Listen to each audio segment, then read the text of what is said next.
Chers amis, je souhaite à tous une bonne année. Mais je ne fais pas cela simplement dans le cadre d'un rituel plus ou moins vide.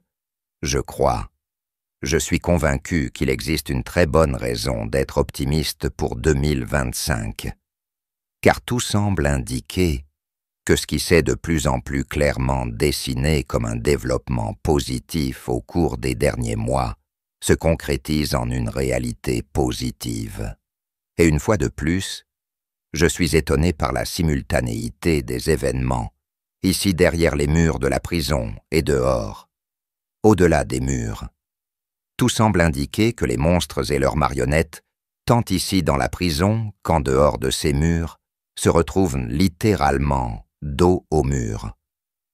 Permettez-moi d'abord de résumer pourquoi je crois cela d'une part pour mon cas fabriqué par les services de renseignement et leurs marionnettes, et d'autre part pour les événements dans et autour des foyers de tension du monde, avant de me pencher plus en détail sur mon cas qui semble s'effondrer en ce moment avec les monstres au sens propre du terme, afin de pouvoir établir la même constatation pour les foyers de tension décisifs de ce monde.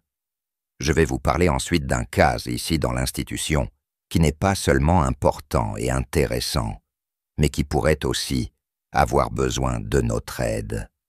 Et enfin, je vais aborder l'intuition que certains d'entre vous ont peut-être maintenant d'un événement cataclysmique, ce qui devrait vraiment ouvrir les yeux à tout le monde. Le point de départ de mes réflexions, que j'espère ne pas ennuyeuse, est la phrase « Aide-toi, le ciel t'aidera » ou son équivalent non religieux « Nous sommes la cavalerie ». Je suis convaincu que le moment est venu où nous pouvons et devons nous libérer des monstres et prendre nous-mêmes la responsabilité de notre vie. Les monstres ont perdu le contrôle. Autant ici dans mon cas qu'à l'extérieur dans le monde au-delà de ces murs. Ils ont maintenant tiré toutes les munitions qu'ils ont jamais eues. Leur tentative désespérée et de plus en plus faible de nous remettre sous contrôle avec une pandémie vraiment super dangereuse ont échoué tout autant que leur tentative de déclencher la Troisième Guerre mondiale à l'aide de la guerre par procuration en Ukraine et de la terrible marionnette à Kiev, une sorte de joker pour les pauvres. Mais une chose est désormais claire. Partout, vraiment partout, les gens réclament la justice. Il ne suffit évidemment pas que le génocide à Gaza, soutenu et financé notamment par les marionnettes de Washington et de Berlin, soit mis fin, ou que les Syriens, quoi qu'en disent les personnes qui n'ont rien vu venir, se soient libérés eux-mêmes des bourreaux. Non, les crimes commis exigent justice, et elle sera rendue par les gens et pour les gens. Car sans justice, il n'y a pas de paix, et sans paix, il est tout simplement impossible de construire une nouvelle société humaine, avec des soins de santé, une éducation et une économie adaptées à cette société. Rien de tout cela n'est possible sans qu'il y ait d'abord de la justice, et ce pour une raison, comme je le pense, très simple. Ceux qui sont responsables des crimes commis, ceux qui tirent les ficelles, ainsi que beaucoup de leurs marionnettes, sont dépourvus de toute empathie, soit parce qu'ils sont des psychopathes, soit parce qu'ils sont des sociopathes. Ils ne connaissent rien d'autre que la poursuite de leurs propres intérêts à tout prix et sont prêts à passer sur des montagnes de cadavres. Si on les laisse s'en tirer, ou si on se laisse entraîner à parler de réconciliation sans un examen précis de leurs responsabilités, ou plutôt à radoter, alors la prochaine catastrophe, la prochaine série de crimes contre l'humanité est programmée. En tout cas, je n'oublierai jamais comment, pendant la pandémie, les personnes âgées dans les maisons de retraite ont été forcées de mourir complètement isolées, parfois reléguées dans des salles de bain, abandonnées par tous, de préférence derrière des bâches, en plastique, et je n'oublierai pas non plus comment les monstres ont intentionnellement, et non accidentellement, détruit les petites et moyennes entreprises avec les confinements, et comment ils ont, intentionnellement et non accidentellement, tué et gravement blessé des gens avec les essais génétiques expérimentaux potentiellement mortels.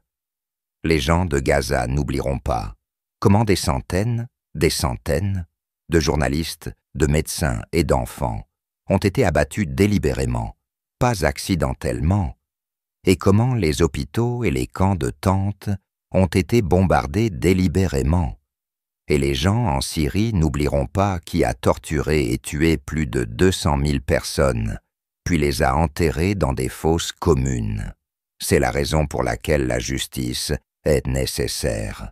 Et les monstres n'ont qu'un seul choix. Soit ils se rendent à la justice, soit ils choisissent la sortie à la Hermann Göring. Ce bizarre essai de cette étrange marionnette en Corée du Sud d'introduire la loi martiale ne ressemblait-il pas à une sorte de tentative de suicide, même au sens figuré?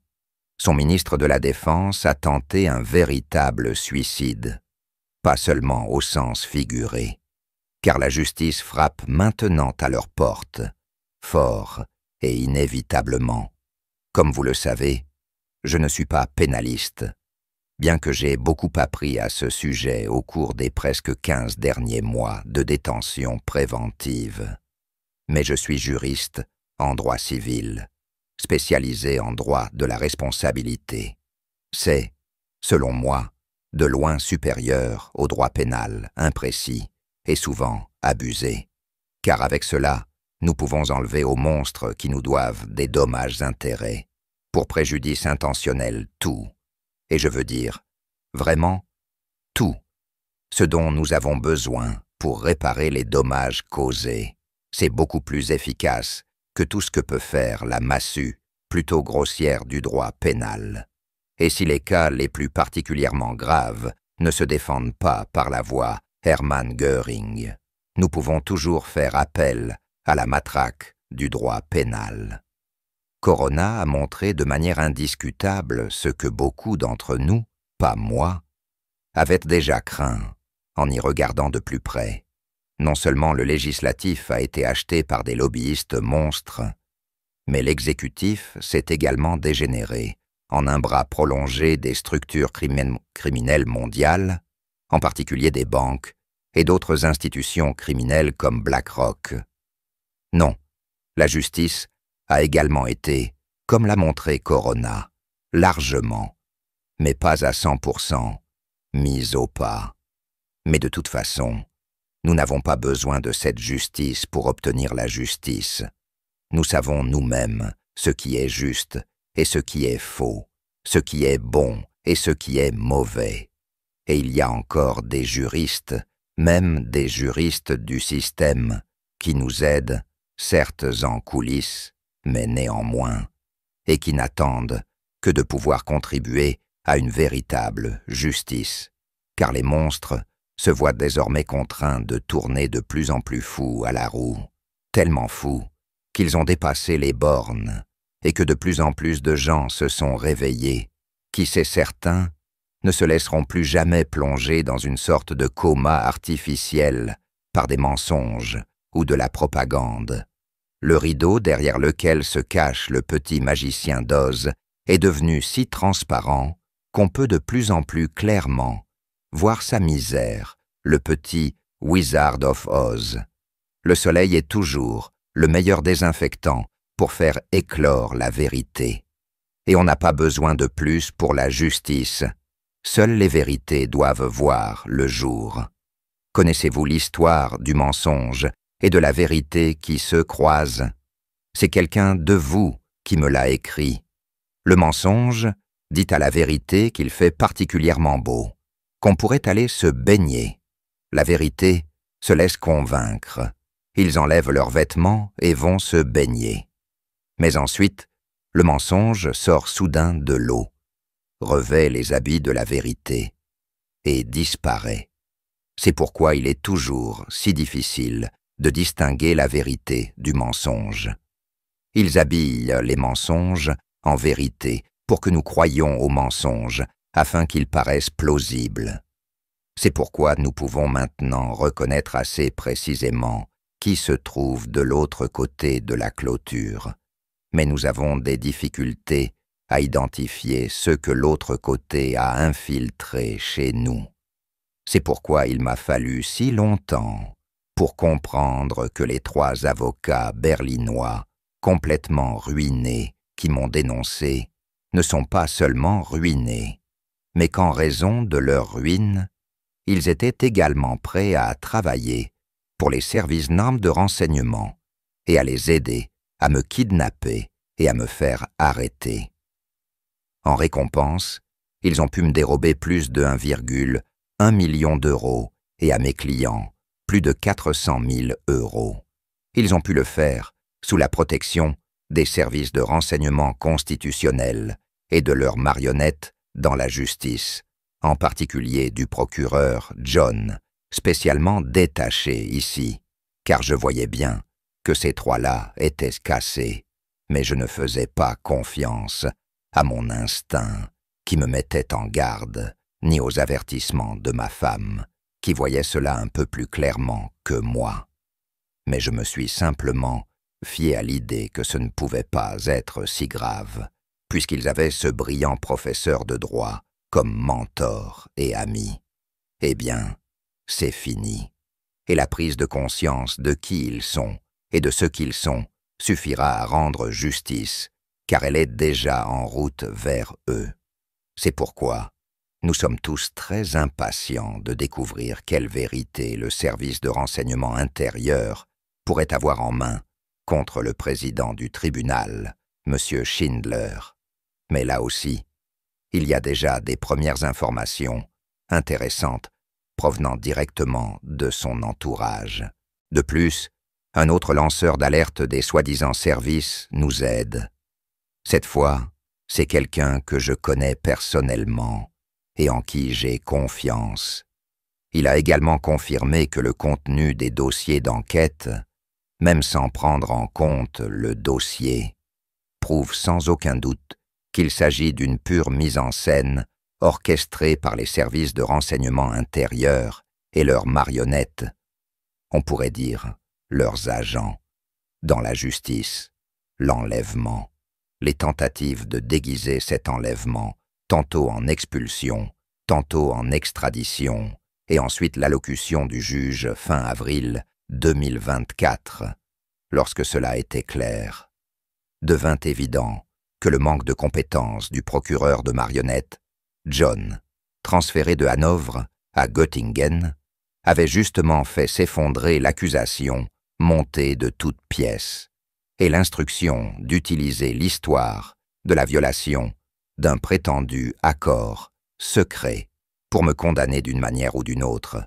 à une peine d'emprisonnement sévère, et ainsi me mettre hors d'état de nuire. Que l'homme ait ensuite été chargé d'ordonner la procédure écrite et de ne donner à la défense aucune occasion de contredire les nouvelles accusations par ses propres témoins, bien que ce soit de toute façon la tâche du ministère public de prouver l'existence de cet accord étrange.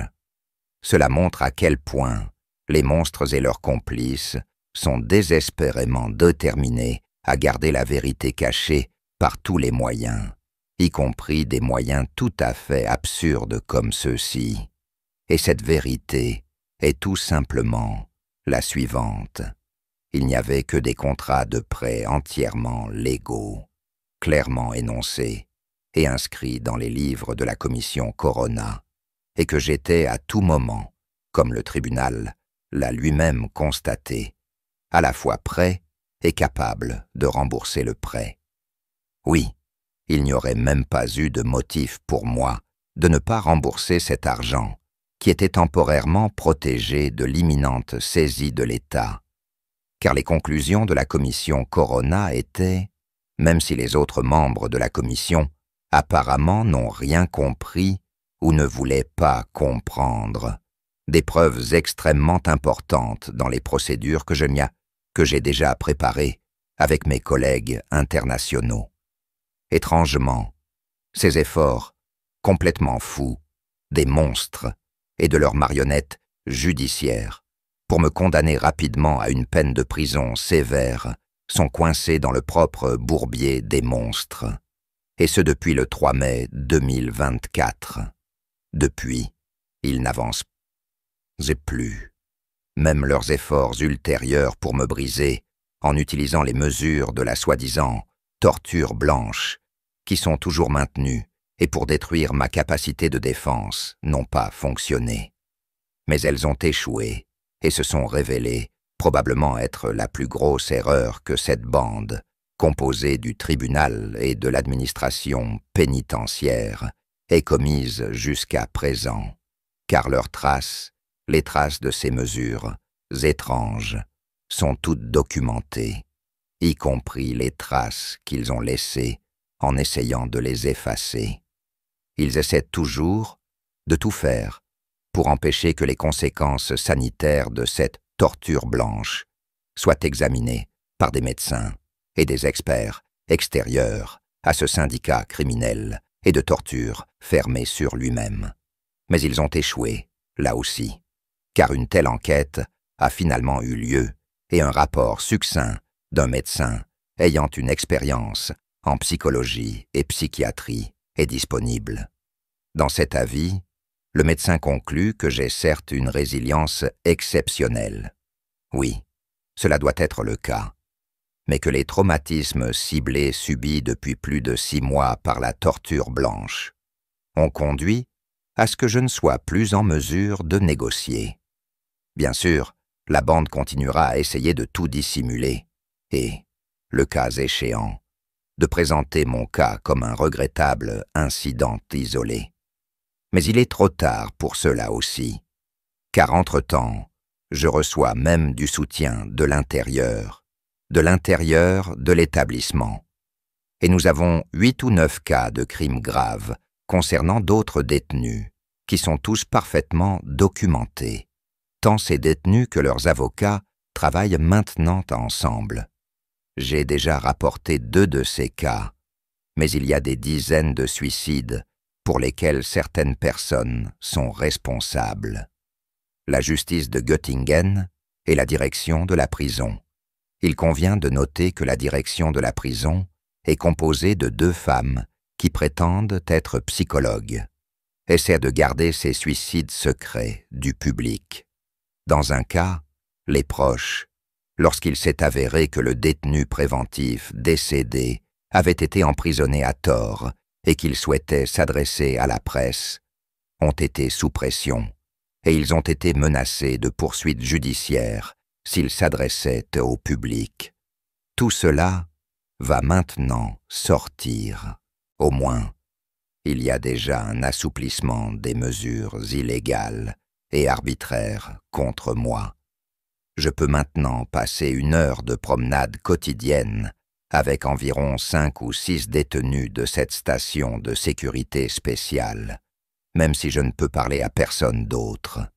Et à cette occasion, je dois absolument vous raconter que j'ai rencontré un détenu de 75 ans, en détention provisoire depuis 4 semaines. Il est électricien et a décidé il y a environ 35 ans de sortir de la course des rats. Il ne voulait pas acheter une autre voiture ou une autre maison, mais il voulait faire ce qui l'intéressait vraiment et ce qui lui plaisait.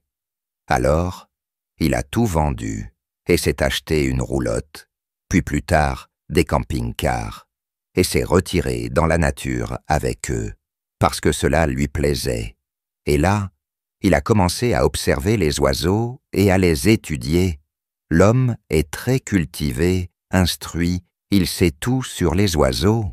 Bien sûr, il savait dès le départ que la pandémie était un crime mortel. Il vivait avec une pension de 580 € et s'en sortait, disait-il, parce qu'il cultivait en partie ses propres aliments. Que ce n'est pas un cas isolé. mais que nous avons un problème sérieux de pauvreté des personnes âgées. Tout le monde le sait maintenant, car l'argent pour les retraités n'est pas là. C'est nécessaire pour la guerre en Ukraine, pour le génocide dans la bande de Gaza et pour la chasse effrénée au CO2. Eh bien, quand une réparation de son véhicule était nécessaire pour qu'il passe le contrôle technique et que cela aurait coûté 2000 €, il ne pouvait pas se le permettre. Et parce qu'il n'a pas obtenu de prêt de la banque, il a décidé, peut-être pas la décision la plus intelligente, de braquer une banque. Il n'a pas de casier judiciaire, pas de contravention de stationnement, rien. Et puis il a fait ça. Cependant, début décembre, il n'a fait qu'une tentative de braquage de banque, car il n'était armé que d'un pistolet jouet. Et les employés de la banque ont immédiatement reconnu qu'il s'agissait d'un homme de 75 ans, armé d'un pistolet jouet. C'est pourquoi ils l'ont maîtrisé immédiatement et l'ont ensuite remis à la police, lorsqu'un avocat commis d'office lui a signé en garde à vue, connu ici dans l'établissement comme quelqu'un qui, en réalité, travaille pour le procureur et le tribunal, lui expliqua de manière arrogante et astucieuse qu'il devait s'attendre à une peine de 6 à 7 ans de prison. Il faut noter qu'il a 75 ans. Il fut si choqué qu'il tenta de se suicider en se pendant la même nuit. Dans à la dernière seconde, il a été sauvé parce qu'un policier, lors de sa ronde, a remarqué ce qui se passait et l'a détaché. Entre-temps, mon nouvel ami nommé Bodo sait que son avocat commis d'office incompétent travaille contre lui et a demandé au travailleur social, également connu pour ses compétences dans ce domaine, de lui désigner un avocat choisi à ses propres frais. Car, dit-il, il n'a pas besoin de sa pension, l'argent peut aller à l'avocat de choix. Et en effet, quelqu'un qui est depuis longtemps connu non seulement pour défendre avec un grand engagement, mais aussi, avec son fils, pour s'efforcer de mettre en lumière les conditions criminelles catastrophiques dans les prisons allemandes. Bien sûr, ce travailleur social notoirement connu a essayé de dissuader mon ami de cette intention, et puis il s'est aussi avéré qu'il avait jeté la demande écrite de Bodo pour la nomination d'un avocat choisi en particulier. Mais cela arrive trop tard, car avec l'aide de l'intérieur, nous avons préparé une nouvelle défense pour lui, et Bodo a trouvé un nouveau courage et a abandonné son projet de suicide. Il comprend que, bien qu'un seul n'ait aucune chance contre ces criminels, nous sommes maintenant 8 ou 9, capables de formuler clairement et distinctement, et dont les avocats sont tous derrière nous et collaborent. Sans cette expérience, ici en prison, je n'aurais jamais cru possible de voir à quel point des crimes les plus odieux, mais vraiment les plus odieux, sont commis ici avec une stupidité et une absence totale d'empathie. Mais maintenant, je le sais, et j'ai décidé de prendre les choses comme elles viennent et de saisir l'occasion au vol ou, comme le chante David Lee Roth de Van Halen dans Jump, to roll with the punches to get to what's real, c'est-à-dire d'esquiver les coups pour arriver directement à la vérité. Cela signifie que je considère leurs efforts de dissimulation comme un échauffement. Bien sûr, mes collègues internationaux et moi veillerons à ce que les monstres de la pandémie soient tenus responsables.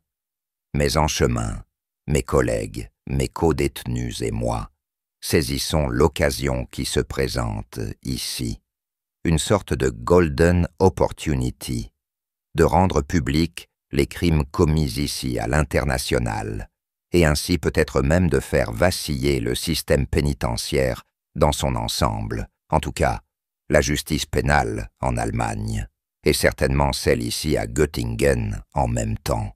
Mes collègues et moi vous tiendrons informés de tout ce qui vient de commencer. Et enfin, ceci sur le thème plus de munitions pour les monstres. Actuellement, le tribunal dans mon faux procès suppose que j'aurais causé un dommage de 350 000 € aux agents secrets du service de renseignement intérieur qui m'ont dénoncé en violant une quelconque accord secret indéterminé. Je précise, un dommage de 350 000 € causé précisément à ceux qui m'ont volé, selon l'avis même du tribunal, bien plus que cela, à savoir un total d'1,15 million de mes propres fonds, et ensuite encore 400 000 € des fonds de mes clients. Ce dommage aurait été causé à ces personnes par le biais d'une fraude, d'un chantage et du soutien du procureur John. Eh bien, nous ne voulons pas approfondir davantage, même si ce qui est vraiment une absurdité manifeste, et je crois que c'est compréhensible pour tout le monde, était vrai, et qu'un dommage d'un montant de 350 000 € aurait été causé. Il est totalement impossible pour le tribunal de me condamner à une peine de prison, après que j'ai déjà passé près de 15 mois en détention provisoire. En effet, un collègue du procureur John, qui soutenait les plaignants dans leurs actes criminels, a été condamné à Kiel à une peine de prison avec sursis de seulement 1 an et 7 mois. À noter, avec sursis. Pourquoi? Parce qu'il avait violé son fils de 7 ans pendant de nombreux mois la nuit. Il s'est défendu en disant qu'il était somnambule. Ça a bien marché, je dirais. Seulement pas pour l'enfant. Il y a aussi le cas de l'ancien chef de la poste, Klaus Zumwinkel. Il a été condamné il y a quelques années à une peine de 2 ans de prison, avec sursis, pour fraude fiscale de 2 millions d'euros. Il n'était pas prêt et capable de rembourser quoi que ce soit. Pas de détention préventive, pas un jour en prison. Et le juge Schindler lui-même a condamné il y a quelques mois 3 citoyens israéliens pour fraude internationale sur Internet. Donc encore une fois, aucune volonté de remboursement, à des peines de prison allant de 3,5 à 5 ans, pour un préjudice de 90 millions d'euros tout de même. Encore une fois, ils ont épuisé toutes leurs munitions. Rien ne va plus. Mais pour nous, tout va. Pourquoi crois-je maintenant qu'ils se trouvent dans une position tout aussi désespérée en dehors de ces murs de prison? Eh bien, je ne m'appuie pas seulement sur le fait qu'ils ne peuvent pas lancer une nouvelle pandémie malgré toutes leurs tentatives de plus en plus ridicules, et pas seulement sur le fait que, malgré toutes les provocations de guerre des suspects habituels en politique et dans les médias, personne ne veut se laisser entraîner dans une 3e guerre mondiale. Non, quelque chose a complètement mal tourné pour eux lors des élections aux États-Unis le 5 novembre 2024. Et maintenant, l'UE, son bras armé en Europe, se désintègre aussi. L'Espagne, la Norvège et l'Irlande ont rompu sur un plan important avec la phalange des marionnettes et ont officiellement reconnu la Palestine comme un État souverain, car ils ne voulaient plus assister au génocide qui se déroule à Gaza, et je l'ai vraiment observé de près pendant toute une année. De plus en plus de pays d'Europe de l'Est se distancient de l'UE et semblent se rapprocher des pays BRICS, car ils reconnaissent également que l'UE n'a rien à voir avec l'Europe, mais n'est rien d'autre qu'une association mafieuse de marionnettes corrompues et criminelles, avec une présidente de la Commission européenne qui est malheureusement allemande, contre laquelle des enquêtes sont menées depuis longtemps pour corruption en lien avec l'achat de milliards de soi-disant vaccins. Les tentatives d'imposer les orgies avec l'aide de marionnettes de l'UE, y compris un homme politique allemand du SPD à l'UE, et de déraciner à cette fin une nouvelle révolution de couleur, comme cela s'est passé en 2014 à Kiev avec des manifestations, ont échoué. Ils ont été encore plus audacieux en Roumanie. Là-bas, mon ami Călin Georgescu a été élu président. Pour les monstres, bien sûr. C'était totalement inattendu.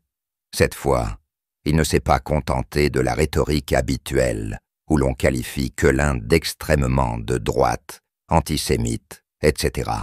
Ils font toujours cela pour empêcher la pensée critique. Mais ils sont allés encore plus loin et ont fait annuler complètement les élections par une guerre de marionnettes. Mais comme tout ce qu'ils entreprennent maintenant échoue, car ils n'ont plus aucun contrôle, cela a également échoué. Lors d'une table ronde, d'abord sur TRT, puis aussi sur BBC et Sky, j'ai vu comment tous les participants, y compris des Américains, pas seulement des Roumains, expliquaient que c'était une grave erreur et que les électeurs, en Roumanie, étaient pleins de colère face à cette tutelle. Lors des prochaines élections, tous étaient d'accord pour dire qu'il y aurait encore plus de voix pour Călin Georgescu. Je ne l'appelle pas mon ami pour rien, car lorsque j'ai réalisé l'interview avec lui sur l'ONU complètement corrompue fin 2021, lui et sa femme nous ont invités, ma femme et moi, à dîner un soir. Je l'avais déjà accompagné pendant des jours auparavant, et au cours de cette soirée, j'ai pu me faire une idée complète de lui. Je le considère comme une personne honnête, droite et absolument authentique. Il en va de même pour sa femme. Les monstres ont commis une erreur monstrueuse en rapport avec leur panique, en annulant son choix. Mais le cas le plus intéressant au monde à mes yeux est celui de la Syrie. Pratiquement de nulle part, les Syriens se sont libérés d'une dictature brutale il y a environ 4 semaines. Plus de 200 000 personnes ont été torturées, tuées et enterrées dans des fosses communes par les filiales locales des monstres. Bien sûr, le Ouest est maintenant très nerveux et intervient militairement dans le nord et le sud du pays. Mais malgré tout, les Syriens restent jusqu'à présent calmes, et il se pourrait très bien qu'ils nous montrent justement comment une société peut se restructurer complètement à partir de rien, comment les gens peuvent s'auto-organiser et, sans aucune influence extérieure et sans aucune propagande psychologique, mettre en œuvre leur propre conception de la santé, de l'éducation, de l'économie, etc. Qui sait, peut-être que ce sont justement les Syriens qui nous montreront comment envoyer les monstres en enfer et construire une nouvelle société humaine. Alors, où en sommes-nous maintenant? Eh bien, nous n'avons de toute façon plus besoin de la chanson de Bill Withers. Je ne chante pas Ain't No Sunshine, et je ne chante pas non plus le vieux tube de Status Quo, You're in the Army Now, bien que j'aime beaucoup les deux chansons. Banana Republic de Boomtown Rats de Bob Geldof correspond néanmoins à la situation actuelle, mais pas pour longtemps. La vieille chanson de Johnny Nash, I Can See Clearly Now, ou la chanson de Cher Believe, semblent de plus en plus appropriées, presque de minute en minute. Et en plus, je crois que je peux maintenant réaliser ma propre version du génial film Les Évadés, The Shawshank Redemption, avec Morgan Freeman et Tim Robbins, ici en direct sur scène. Nous verrons. Car les monstres n'ont plus de munitions et plus d'options.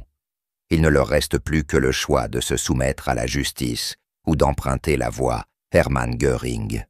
Cependant, je crois qu'il y aura encore un événement cataclysmique, qui ouvrira les yeux de tout le monde, même de ceux de l'autre côté de la clôture. Ce sera alors probablement la dernière chance pour ceux de l'autre côté de la clôture de faire enfin ce qu'il faut, ou de périr avec les monstres.